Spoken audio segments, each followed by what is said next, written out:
কেটে গেছে। আজকে আমি একটা ছানা করছি, পাটি চচ্চড়ি। ছানা দিয়ে আলু, পেঁয়াজ, কাঁচা লঙ্কা নিয়ে নিয়েছি, এগুলো সব দিয়ে দিচ্ছি। তেল দিয়ে দিচ্ছি।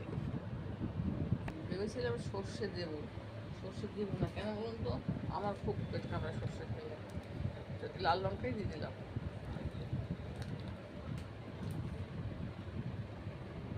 এই দেখুন, পেঁয়াজ, আলু, লঙ্কার গুঁড়ো সব দিয়ে একটা বাটি চচ্চড়ি করছি। ছানা, দুধ কেটে গেছে, কি করবো, ওইটা করে দেখি কেমন লাগে খেতে। নতুন করছি, দেখুন বসিয়ে দিয়েছি, বলে দেখাচ্ছি। দেখুন, ছানা দিয়ে, আলু দিয়ে, পেঁয়াজ দিয়ে, কাঁচা লঙ্কা, লঙ্কার গুঁড়ো, হলুদ, তেল দিয়ে চাপা ঢাকা দিয়ে বসিয়ে দিচ্ছি। কীরকম আমিও জানি না, ঢাকাটা খুলে দিচ্ছে।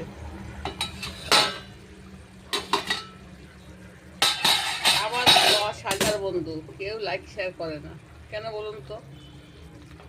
সবাই বলে কথা বলো, এই করো সেই করো, আমি তো এগুলো পারি না। কালারটা দেখুন কত সুন্দর। ধনে পাতা দিতে ভুলে গেছিলাম, ধনে পাতা দিয়ে দিচ্ছি, পরে দেখাচ্ছি। দেখুন কীরকম লাগে, দেখতে ভালো লাগলে লাইক শেয়ার করুন। কেউই লাইক শেয়ার করেন না, জানি 10,000 বন্ধু একটাও